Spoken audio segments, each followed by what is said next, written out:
Hello, everybody. Thank you all so much for signing up to come to this slightly different, slightly odd book launch. I am here to chair. That's very very loosely to chair this Zoom session and this Zoom launch of this fabulous and wonderful and beautiful and radiant new collection, I Like Your Hat, from Magi Gibson, who I must say I am incredibly blessed to have in my life, not only as a poet, but as a friend as well. So as I say, Magi Gibson is both a friend, and she has also been an incredible mentor to me and to hundreds of other authors and poets in Scotland as well. And I'm very, very blessed to count her as my friend and to have her including me in her launch as well.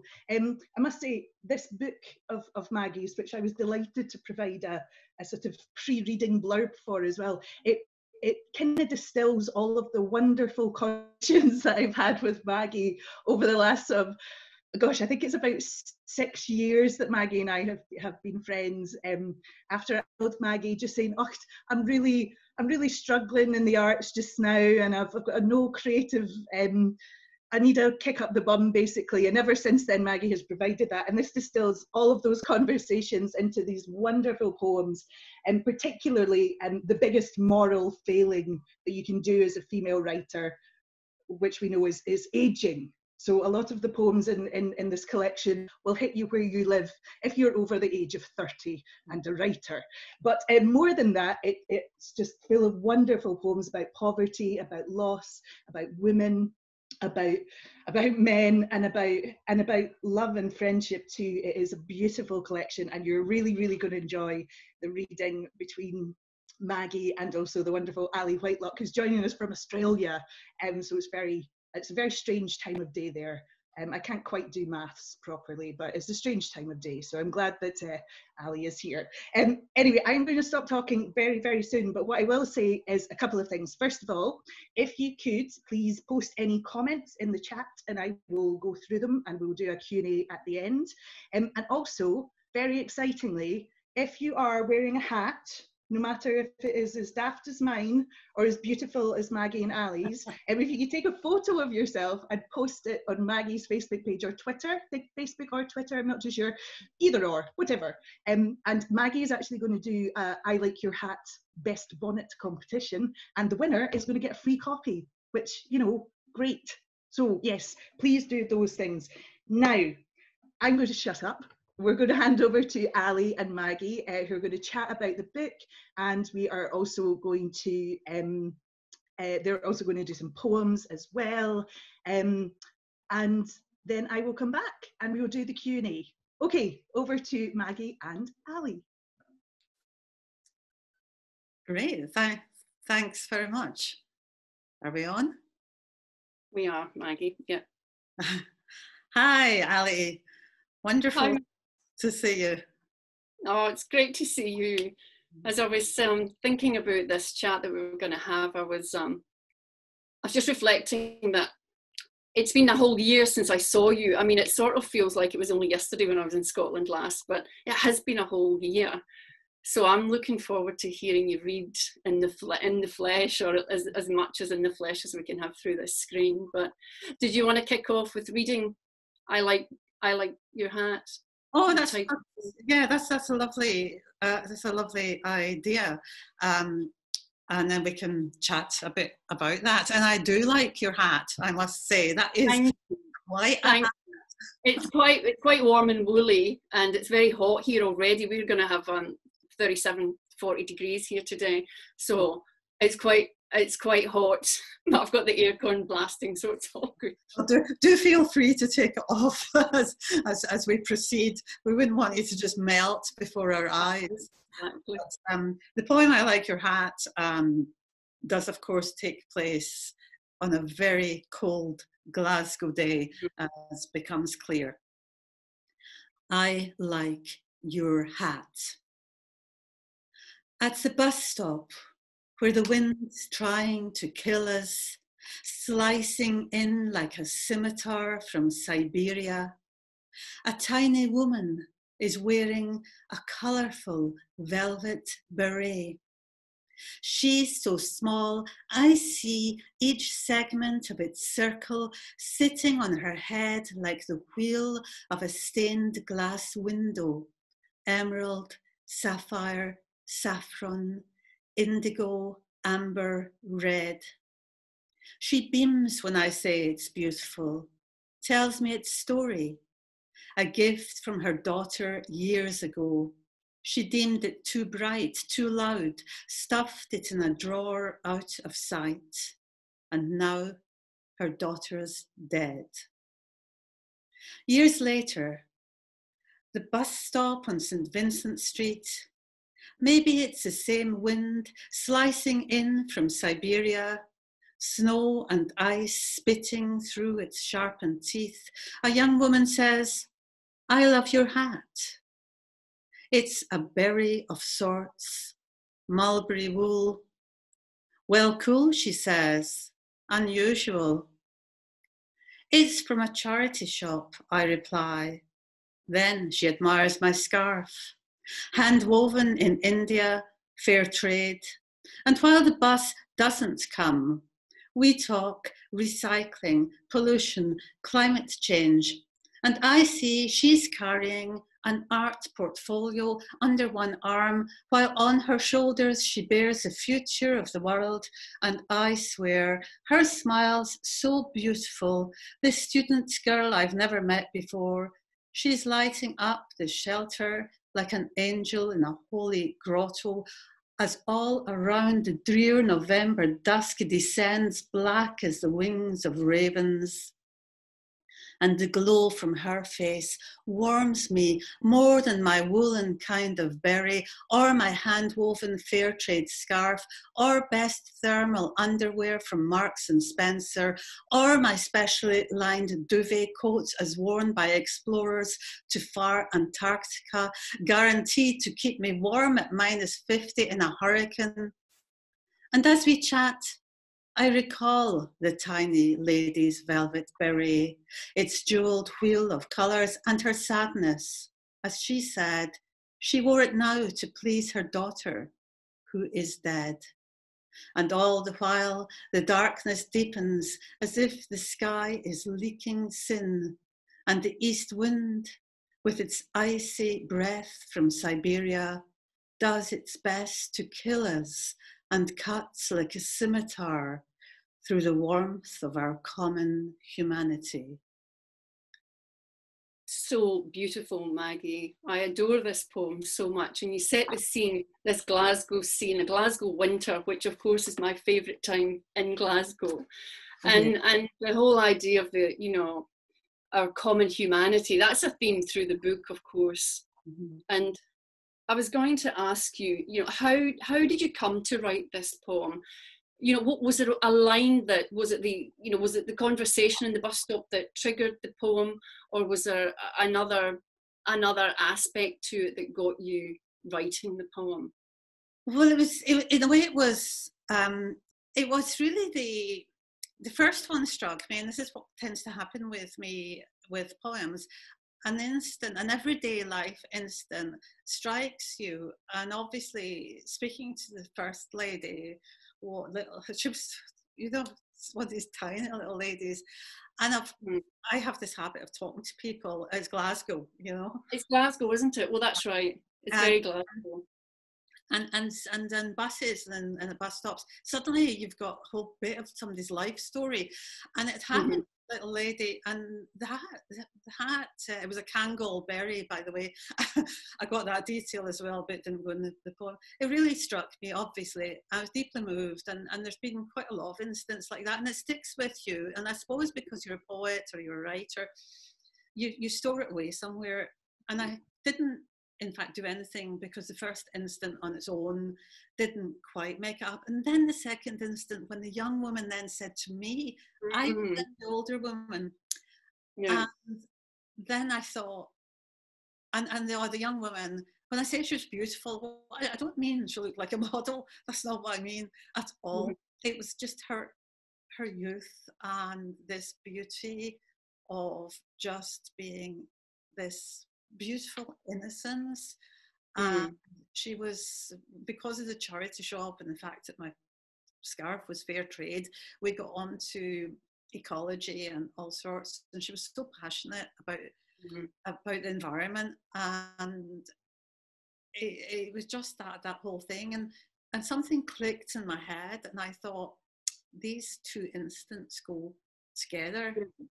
And that's where you get a poem, when there's something and you think these two things go together, and that's where your work starts, because you think, how do I find the right, how do I hit the right note, how do I find the right tone to start that and make sure. I mean, one of my worries is always, how do I not mess this up? So is that how you would typically sit down? You'd have the idea and you're thinking, this is a great idea, how do I not mess this up? Is that how you would approach it? There is this bit of that. I mean, I was the same when I, particularly, especially when I think there's something special, particularly special. I was the same with washing Hugh McDermott's socks. I had the idea for years with that one, and I just thought, if I start the poem wrong, if I go off on the wrong foot, I might never be able to get it right. Yeah, I know what you mean. It's kind of like, I know what you mean. So if you don't take that sort of solid first step in the direction of the poem that you think you want to write, it may never happen. It's almost like being on the right wave. I always think if you get that right wave, if you get the rhythm of those first lines right, then you'll go all the way through. And there's also the thing about, I had, actually you and I were speaking on Messenger just the other week, about, you were talking about finding the end of a poem, and I had a lot of that poem and I didn't have the end I didn't just find the way to tie the two bits together. The way to dovetail them. And then you get it. So it doesn't always come in a one, but you kind of know when you've got something where you think, there's something that goes deeper. It's not, there's just something that goes deeper. And of course, I realized that thing too, that I realized I was realizing that I had, Jenny mentioned about the age, and I realized I had become the older woman, although the two instants were not very long between, but I had become the older woman as well. Yeah. And so that common humanity is being passed down generation to generation. And what I'm also struck by in that poem is that, you know, the slightest compliment that we get from a stranger stays with us forever. Absolutely. And it really does change lives, because here we are talking about, you know, two compliments way back whenever these incidents actually took place, and it's valuable. Yes. You know, that shared humanity, or just a quick, I like your brooch, I like your hat, whatever it may be. And I think the way at the moment, well, of course, we're not getting to mix as much, but also there is so much, you know, the state capitalism is in at the moment. There's been so much grasping. There's so much of that side that we see. Sometimes we can feel a bit overwhelmed by it, and you have to remember just that very small thing can mean so much. That's exactly. And it's one of the things poetry can do for us. It can remind us of that. We can encapsulate that in a poem. I think that is definitely one of the purposes of poetry. Sometimes it's very hard to articulate what a poem is for, but it's definitely for that, to remind us of our common humanity. But staying with the theme of Glasgow's street poems, you know, you one of the other poems in the collection is called Glasgow Epiphany. And again, you paint this really vivid picture or painting in Glasgow. So, you know, you're walking down Great Western Road and there's the kebab shop and another bus stop, interestingly, you know, graffiti bus stop. There's a drunk singing obscenities, and then you see in this doorway, someone has chalked, "I can see into your soul." And it's such a powerful line and a powerful idea, because it's in the middle of Glasgow, in a city where you're not really expecting to see something that sounds a wee bit spiritual in a way. And then 3 Jehovah's Witnesses appear in this poem slightly further down the page. So can you tell us what was happening with this poem, how it came about? Well, I'd come out of the dentist, and to be honest, I had I think 5 shots of presumably Novocaine into my jaw, and she couldn't get it to freeze. So I was probably high on drugs.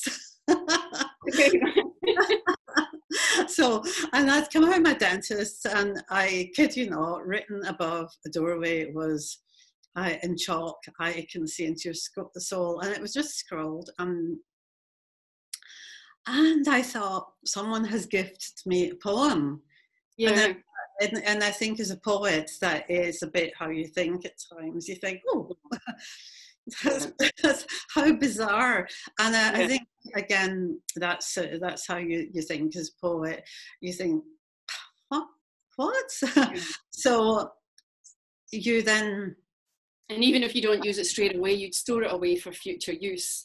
I did use that one pretty much straight away, and I just started to look around me at the other things I was passing, and you realise that the city is this very surprising. That is right on my doorstep, and I live just beside the Botanics in Glasgow and Oranmore, that corner. I'm passing it all the time, so it is completely on my doorstep. And it's that thing when people say, well, people who want to write often say, I don't know what to write about, and they think, well, it's just all there. I do believe in writing about the world around me.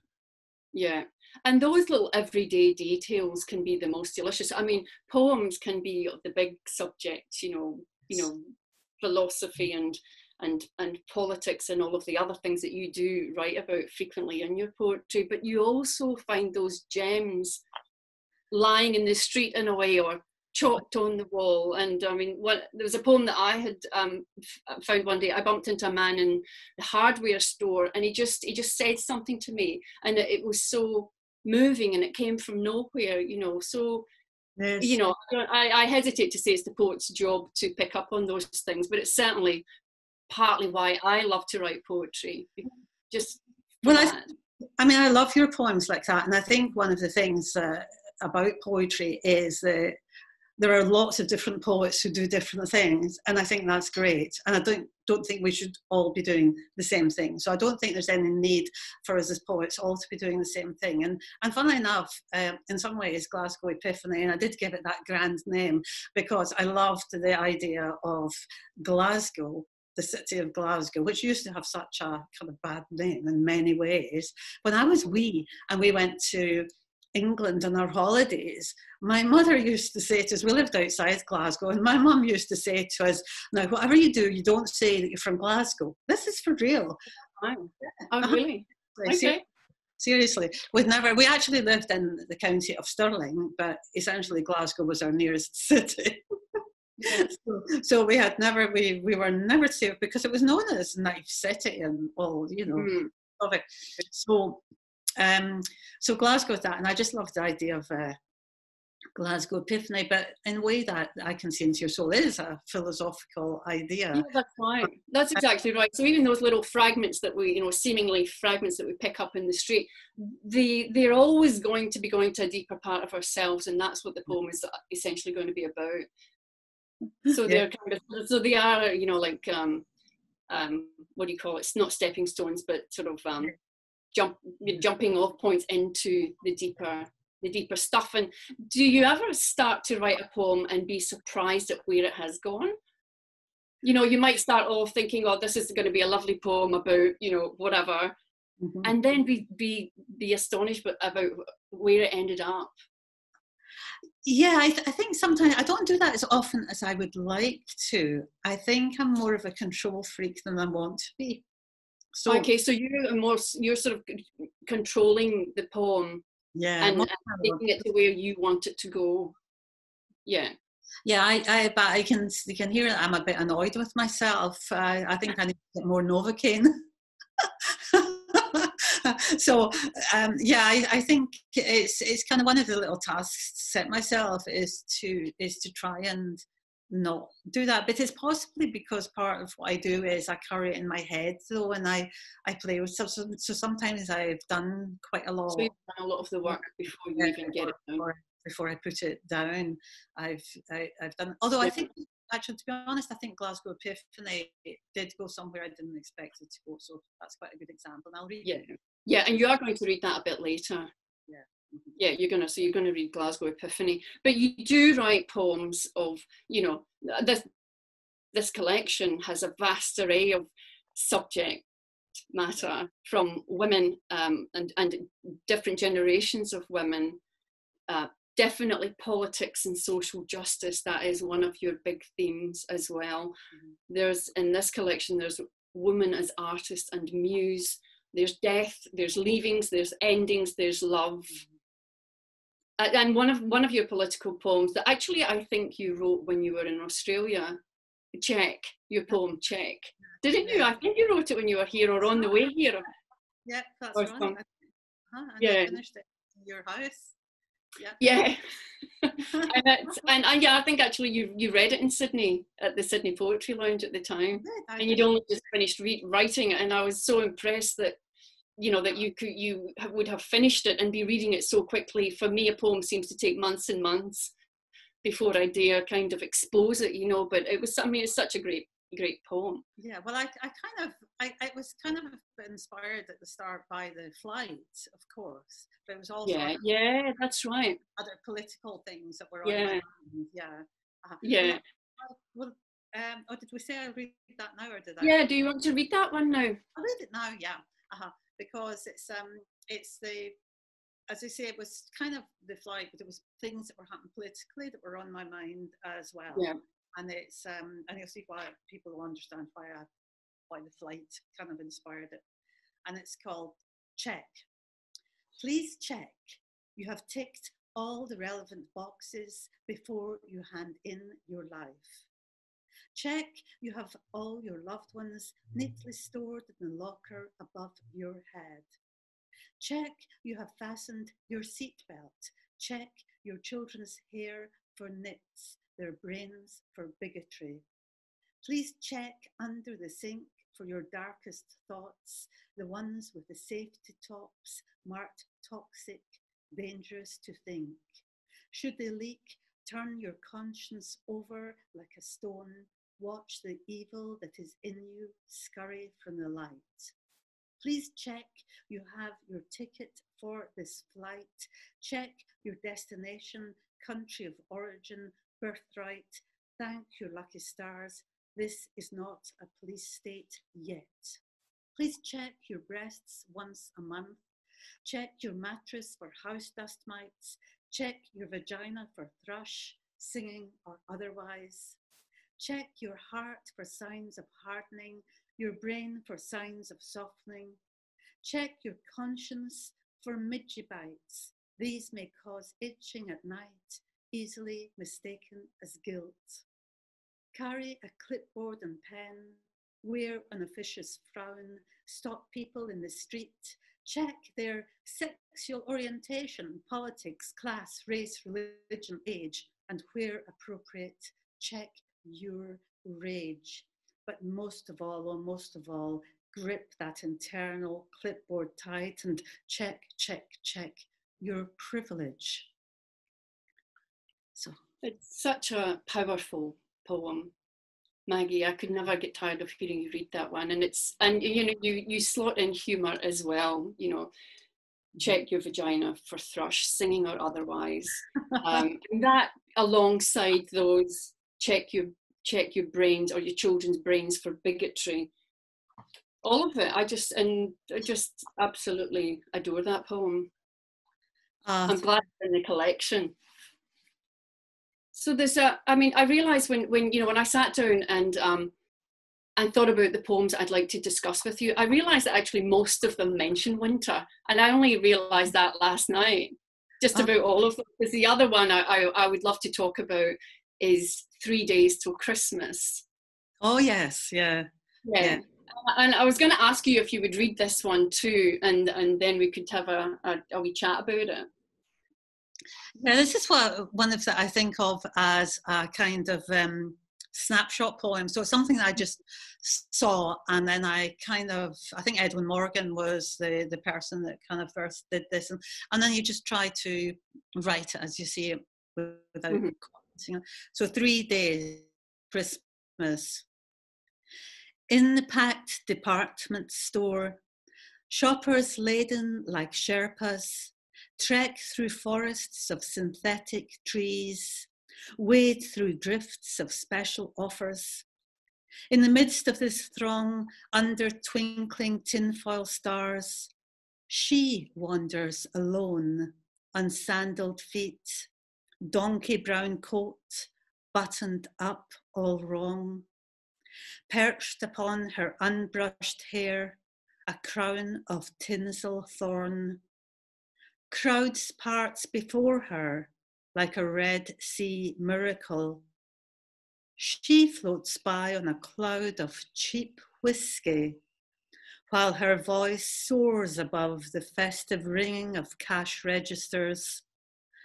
A fallen angel singing in the bleak midwinter. I love it. I love it. I love how it opens with this sort of almost poking at Christmas, excessive consumerism and the tinfoil stars. And, when I read it, I'm thinking, oh yeah, this is great, this is great. And then when it gets to that line where we've got this woman who's wearing sandals, and then it occurs to me, hang on a minute, this is Christmas in Glasgow, why should she get sandals on? And then when you go down to the next line, talking about the coat buttoned up wrong, I immediately feel uncomfortable. And I think, what's going on here? There's something's not right, because as you said in the beginning, it could almost appear to be just a snapshot of a scene. And in fact, there's so much more going on there. So do you want to tell us what else is going on in there? Well, she was quite obviously, she was obviously an alcoholic and living rough. And it was exactly as I describe it. I've not added anything. She had socks on, and I don't think I managed to get the socks in there. Yeah, I've just put on sandaled feet because, it was Jesus sandals, as they call them, and she had the socks on. And she might not have been living rough, actually. She might well have been living in a wee tenement flat, and which would have been full of newspapers and goodness knows what. And she obviously was. There was a whiff of whiskey. I think she might even have had a bottle of whiskey in her, in her pocket or her hand. And the thing was, everybody was just parting for her. So all my biblical references just from Sunday school essentially just came up, and so that was a poem which just wrote itself. It just wrote itself, but it was so to me it was just so striking, and so I didn't have to. So that poem surprised me. I didn't have to plan. I didn't have to think. It just that's it. That was a poem that just came on her. So one of those examples of a poem that you weren't sure of where that one was going to go. No, that's right. That just came into the notebook on its own, more or less exactly as it is. If I did, to be honest, that poem was written quite a while ago, and I've just not put it into any previous collections, and it just fitted in this collection really well. Yeah, and you just kind of dovetailed all those kind of biblical references, and she is a fallen angel, I think. And she was totally happy. That's the thing. She was happy in her world, and so I don't know, someone else maybe put the tinsel on her hair, but maybe she put it on. She just looked happy. So in amongst all of this kind of, the Sherpas getting their shop around her and the cash registers ringing out. For me, it's a really powerful poem, yes. And I kind of imagine that woman's isolation in amongst this Christmas frenzy, Yes, that's right. And I just find it a really, really striking poem. I love it so. I really love it so much. Oh, thank you. And I think one of the things about it is that she was the one with the serenity. That's the thing. Yeah, and the other thing, when you talk about, she's in the donkey brown coat, it's buttoned up all wrong. And then to me, you're almost going on to talk about a kind of a dishevelled Mary, for want of a better, word for her. She's, I don't know, I kind of see her as the sort of more important person in all of the scene, despite, the fact that she's got her problems clearly, and there are awful things going on for her, possibly, but she does seem serene. And yeah, in amongst that Christmas, you know, this sort of grotesque Christmas consumerism. Yes, that's right. Kind of look at the crowds and all of the frenzy, and you look at this and you wonder who is the most sane, really. Mm-hmm. Yeah, I think it's such a powerful poem. Yeah. I would love to talk about the next poem that you I wanted to say it was my favourite title in the collection, because of course it's, you know, we're using the word fuck here, but it's the poem Fuck This Shit. I think you're going to read this one later. Are you reading this one later? Yeah, I'll read it later, I think, yeah. Mm-hmm. Yeah, so there's so much going on in this poem. You go into Edinburgh to meet Jenny for coffee and poetry and cake, as it turns out, and you decide to drop into a stationery shop to buy a couple of notepads and some pencils, and so the poem becomes about women and shopping. It becomes about women judging other women. It's about ageism. It's about notebooks, friendship, poetry, and also tacky tourism. So you pack so much into this poem. It's quite a long poem. It's quite a long poem, and it's a fantastic poem. And at the end of the poem, you know, you've gone into this bookshop and you're feeling really judged by the really young, groovy shop assistant who's not paying you much attention because, you know, because you're old and you just don't feel that you're getting, you know, you're valued as a customer, essentially. But you know that at the end of the poem, where you have this imaginary conversation with a girl, you know, and you say, what you want to say to her is, you know, look here, there's nothing wrong with being old. There's nothing wrong with that. And so you go through this bit of a tirade, and then you say, but instead of saying that, I say thank you, and I take the notebooks and I leave. And, you know, I think every woman that I know has either done this or does this to this day. We do that. Yeah. So, you know, and as I read that poem again, I thought, why do we do that? Why? So that's the question, Maggie. Why do we do it? I think maybe I need to write another poem or another full poetry collection to get to the bottom of that one. Yeah, I know. Well, first of all, because we don't want to. Oh, because it's just the generational divide, isn't it? And I don't think I have the answer to that. So all I can do is explode and say fuck this shit. And it's not. I mean, it's not everyone from that generation that's like that. Mm. Thank goodness. No, that's right. Yeah.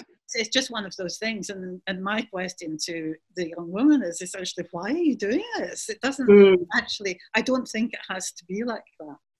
Yeah. From my vantage point as an older woman, is what I'm saying is, it doesn't have to be like this. It doesn't even make sense. To me, it doesn't make sense. And I would like to think when I was a younger woman that I didn't do that. And I don't think I did, actually. So to be fair to me, I don't think I did. I think some people do have a big issue with age generally. And and obviously Jenny and I are, and you and I are different, but an age gap between us, but Jenny and I have got a big age gap between us.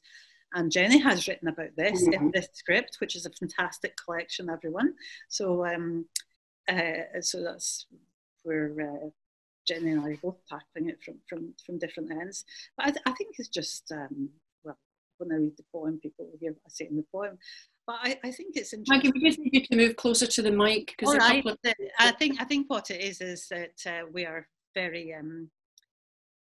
I think marketing. You know, back to that again. I think marketing has encouraged people to feel that they should be in different generational groups. In fact, I think marketing and capitalism encourages us to be tribal. And I have a huge problem with tribalism of any sort. I think tribalism is the absolute scourge of our society at the moment. And even within that, obviously generations, young people need to do their own thing. And I'm very much in favour of that. But I think within that, this encouragement of tribalism to feel that you, through fashion, through anything, that you should be in different groups is very, very divisive. And I think capitalism is at the back of an awful lot of that. So maybe as well that my poem is set in a shop. Maybe that's not chance. Yeah, exactly. One of the other things that you and I have talked about in our chats on Messenger, is that when, you know, it was a couple of weeks ago, I think, and we were each talking about how we go about getting our lines down and how we, you know, how we work them. And I tend to be a bit more of a mallet over the head type writer. But you said something to me which really struck me, and you said when you're writing your lines, you're always trying to get the most emotional punch with the lightest touch. Yes. And I love that so much. And I think that that is very much on display in your winter sequences. You know, there's so much beauty in these, well, there's four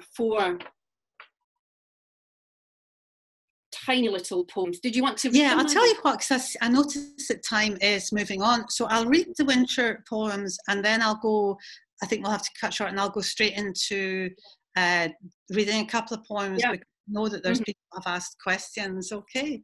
So so these are very short, and they're kind of what I call haiku without being haiku, because I don't count syllables. Non-traditional haiku. So the first one is just called In Winter Sunshine.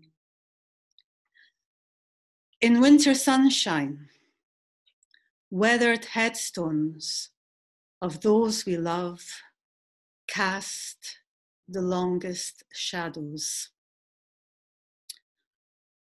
Winter night, the sky noisy with traffic as honking geese head home, caught in the moon's headlights. Winter morning, fingers of sunlight massage frost-numbed limbs, leaf buds quicken in wooden wombs. So that's three. There is a Broody Hill over there, which I think you'll like, which is just over the page. I love it. Broody Hill.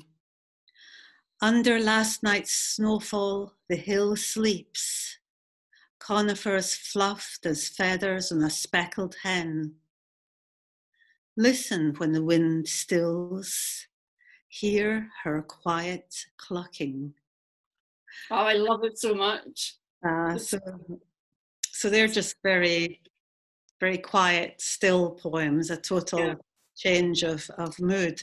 I do have a really wide range in what I do. I think that's what I'm like as a person as well. Yeah, you have these very short sequences, and you have a couple of long sequences in the collection, which there are a couple of very long sequences, and some people have read some Warshad on Facebook, excerpts from one called Warshadow, which is part of my mother's story when she was a war widow. Her husband was killed, shot down in the D-Day landings, and I've tried to capture some of that. But there's another couple of pretty long sequences, so that's long narratives, which I love writing like that. It's another thing which I do. But I'll read Fuck This Shit. I think I'll miss Glasgow Epiphany, but if anybody wants to buy the book, they can hear that, and hopefully we'll have more events as well. But this is Fuck This Shit. Jenny and Ali, who are both wonderful, both get a mention in here. Fuck this shit. I'm here to meet Jenny in Edinburgh's Old Town. Two poets about to set the world to rights, or at the very least eat cake. But I'm early, she's late, and I've committed that schoolgirl poet sin. No notebook to scribble in, no paper scrap, not even the back of a fag packet, just an Ali Whitelock book. So off I go to look for a cheap little notepad when I'm sucked into a tartan on steroids tourist shop. Notebooks, we have notebooks, the guy behind the counter grins, waving at rack upon rack. Monarch of the Glen stares back, kilted men, bare bums, purple heather, misty weather, mountains, brooding, sunlit, moonlit, granny's healing hame. Bagpipe muzak zaps my brain. I reel as if trapped with a drunk in a midnight stripped willow. No thanks, I mutter as I dash through a door onto the rain-drenched cobbles of Coburn Street. where there's a tinge of sanity, and a shop that's more boutique. Okay, so it's a bit young, a bit hip, and a 20-something assistant dripping disdain and Hispanic chic with bright hibiscus blossoms in her hair is daring me to stay outside. I'm not the wished-for clientele with my menopausal hint of dull, but what the hell? I'll tell her I'm shopping for a great-grandniece, for stacked between the Himalayan salt lamps, hand-carved herbal crystals, Klimts, Kuhns and Callows, I spy notebooks with plain black spines, a poet's dream. But as I slide one out, its cover Swarovski crystal twinkles. What would Beyonce do? I don't have a clue. I put it back, pull another from the stack. When life gives you Monday, dip it in glitter and sparkle all day. And all the while, Miss Hispanic Chic tracks my every move as if I'm a spider, she's an arachnophobe. And all her scary staring makes me feel like I'm some crazy kleptomaniac, even though I know I'm not, till my skin starts to prickle, and really I can do without this primal animosity, so full on now the air appears to crackle. What's her issue anyway? Class or age? Is she an alien from a galaxy called youth, and scary older women are her kryptonite? Quickly I choose some pencils plain that say along one side, for writing shit down. One for Jenny, one for Ali, one for me. A notebook that declares in boldest gold, a wise woman once said, fuck this shit, and she lived happily ever after. And as I pay the oh-so-chill girl at the till, she studiously avoids my smile as if she really thinks one look from me might kill. Listen, child, I want to say. Excessive frowning causes wrinkles. Aging is not contagious. The crone in many cultures is revered. And Frida Kahlo, with her magnificent brow, staring down all around from block posters, high-gloss trays and mugs and plates, and even a fucking clock with black wire hands twirling from her nose, and whose look you're trying so hard to emulate, was born in 1907, which makes her ages with my gran. And they're both dead and cold and in their graves, which is way worse than being old. And if you're very lucky, you'll live long enough to learn this too. Instead, I say, thank you. Take my notebook and pencils and go clucking from the shop to set the world to rights with Jenny and cake and poetry talk. Superb. Superb, Maggie. That was great, thank you. So thank you. Thanks everyone for indulging me. That was absolutely wonderful. I feel like there should just be a sort of massive loud noise of applause just now, but you can see it in the chat with everybody just saying superb, go on yourself, good listen to everyone, my fave so far, all that kind of stuff. I think somebody a wee bit further up the chat, I think Alan Bissett actually said it was an anthem for our times. So there we go. High praise indeed. Thank you so much, Ali, and thank you so much, Maggie, for that really interesting chat. We've had a few questions, 4 or 5 actually, and some of them were probably questions that you'd answer quite quickly. So I'm going to try and fit in the meatier ones first. I think one of the meatiest ones was from Maggie McShane Merrick, who said that women are often told to check their anger. Can you ask Maggie which is her angriest poem, or if there is a particular injustice she returns to most often in her work?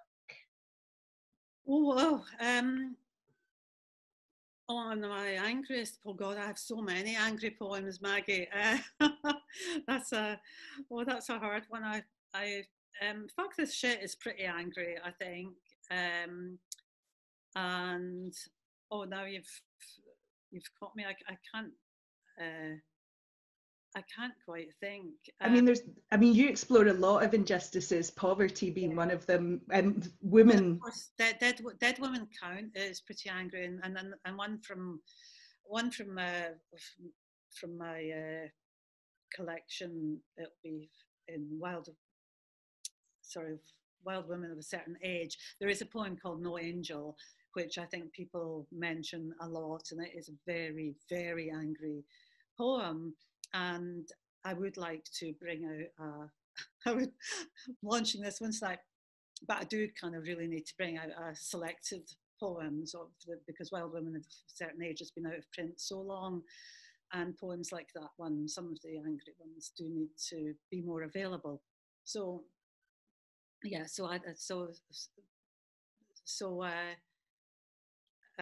Dead Women Count is a very angry, it's very contained, but it's a very angry poem. Yeah. I mean, I think with your work, you know, injustice is, as I say, it's a common theme, and that doesn't always express itself as anger. I mean, there's the poem in your book, Our Boys, is it? Yeah, Our Boys, of course, which is about not just men, because there are women having to sleep rough as well. It's very, very angry as well. And these poems do, through social media, they do get quite a coverage, and they do get out, and the likes of Our Boys was in the Morning Star, and it was, I think it was another play, it was in the Darg, the Hamish Henderson collection, and then it was in Culture Matters, which came out this summer as well. So it's been in a few anthologies, as well as Morning Star. So it got a fair distance. So that type of political poem I get quite a coverage with. But I mean, these ones just burst from me.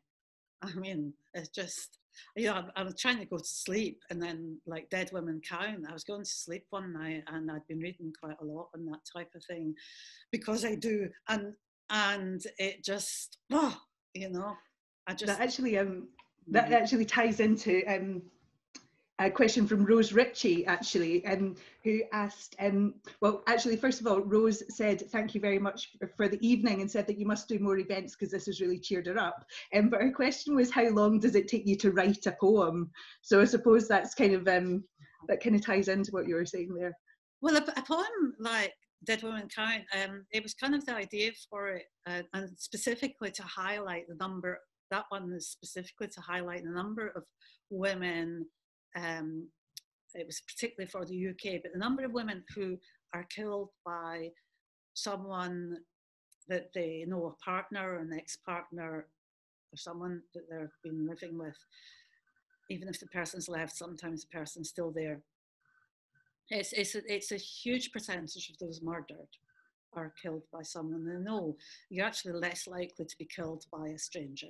And that's what that poem is about. And during lockdown, in fact, that number has increased again. So we're now at 3 a week. And it's just atrocious. So getting angry again. So the sort of shape of the poem and the bones of the poem and the idea of taking that idea and saying, no, there's all these dreadful things in other bits of the world, and they're dreadful, and that needs counted, but there's someone here counting them, and there is. Then that idea came to me when I should have been sleeping one night. So you get the idea down, and then you do all what I was talking about, the chipping away and trying to get it to be really shaped on the page. So that comes a bit later, but you do see someone there, 108 women murdered by a man in the UK last year. Thank you, Sally Wainwright. And I say during lockdown, this has gone up. But we really, you've got that thing, that raw thing, and then you just, there is a craft. So there's two things, there's the creative and there's the craft. So the important thing is to get that first thing, and that can come fast. The first thing can come fast, but the crafting, sometimes you can get it fast if it's, but a poem like Glasgow Epiphany, it took me ages to pull it together. But Dead Women Count, once I've got that basic down, it's easier for me to craft. Mm-hmm. Brilliant. And there was a really good question from Alana O, actually, who I think perhaps might have been involved in a Twitter conversation between myself and you a few days ago, actually. And she was saying, what inspired you to try to go ahead and get your work published? Because on Twitter, you'd said a few days ago that it wasn't until after you'd had children that you sort of looked into that. So Alana was very inspired to hear that and was wanting to know if you could say a wee bit more. Yeah, well, I didn't actually write before. I came to writing after I'd had the children. I'd just been very busy. I was a teacher, like yourself, Jenny. And so I'd been very busy, and I was a teacher of languages. So I think that part of my brain was taken up with teaching foreign languages. And then once I had the children, there's a bit of my brain needed used. And fortunately, I went along to a women's group and had a creche, which is why I was there, because I had small children. And fortunately, this women's group was wanting us to write. And I thought, I can't do that. But here you go, I could do it. And a whole new career started out. But in those days, it's just well pre-internet.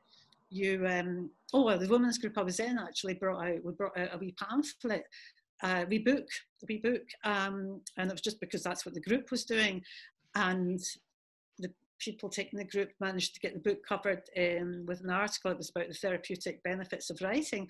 It got covered in the Scotsman, and my poem was lifted about being at a Tupperware party and was put into the Scotsman. And so suddenly I was a published writer, and it just went from there, really.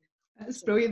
There's a couple of people who've said that in the chat there. And you wrote the Tupperware poem, your first hit. Yes, my first hit. Yeah. And actually, there was a question. I'm sorry, I haven't made a note of who it was from, but who was saying, "What was your first poem, and what impact did it have?" So that probably answers that question as well. Well, there were two. There was a Tupperware poem, and I drank them in the one night. I wrote them in the one night with 2 glasses of gin and tonic. And this is absolutely true, because I really thought I couldn't write, and I thought I can't go back to the group because I'm the only person that's never taken anything in.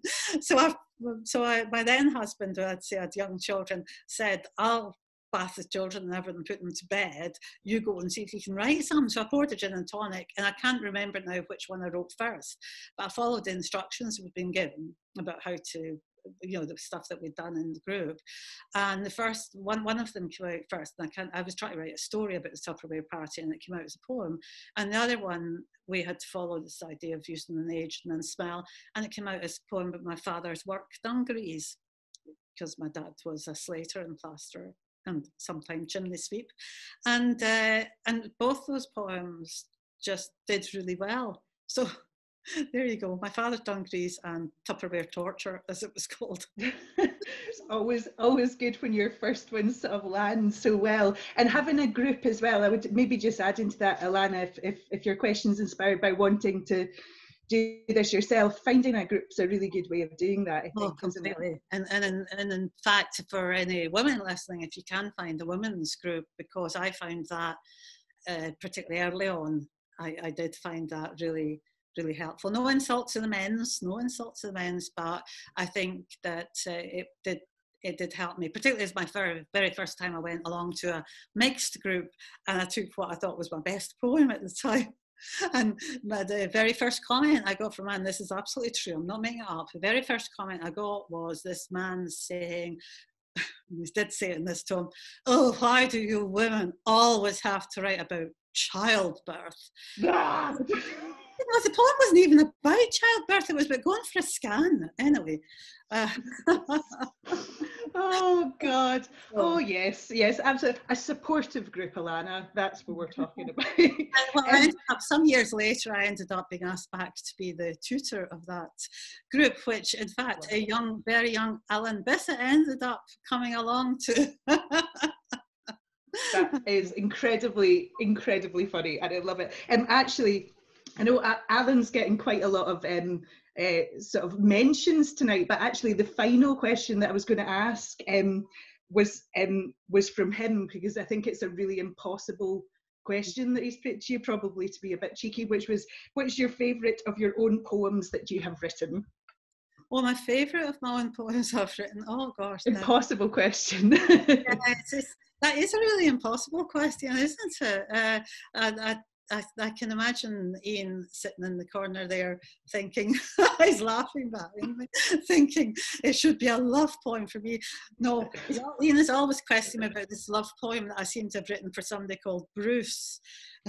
Bruce being Bruce Springsteen. It's about going to Macduff with Bruce Springsteen in my sports car. So I don't know, I'm very, very fond at the moment of, in this I Like Your Hat, the long sequence that I've written for my mother, kind of for my mother, which I think was one of the most challenging things that I've written. So called War Shadow, and it's been one of the most difficult things that I've had to write. So I think that has to be up there. But I'm very, very proud of, I am very proud of things like Dead Women Count, the political poems, because I can see, I mean, I put that on yesterday, the day before, for the International End Violence Against Women and Girls Day. And when I see the responses that people give to that kind of poem, it means thank you, those of you who do give responses. I'll get tearful now.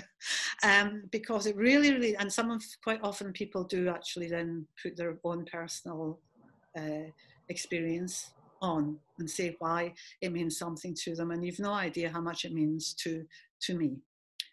I told you I'd get tearful. Oh. Well, I think the fact that a poem can be two-way and not just one way. Yeah. And I don't want to be speaking to myself. The whole point of writing the poem is it's not me writing to me. It is me. We're all just individuals in this world. And I think the act of writing is us trying to make contact, and we don't have enough communication. Absolutely. And when I know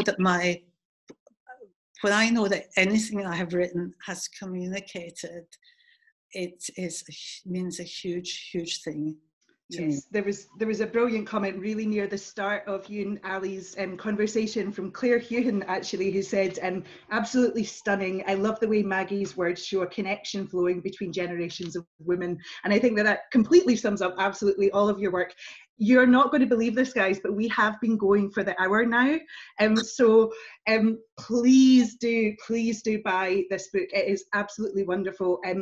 The poems that Maggie was mentioning just there about her mother are some of the most heartbreaking and stunning poems of Maggie's that I've read, and I'm glad I read them when I was on my own first, because I was in floods of tears. I mean, it's so hard-hitting. It is beautiful and powerful, but also so inspiring and funny as fuck as well at times, which is great. Please do buy the book, and thank you all so much for coming.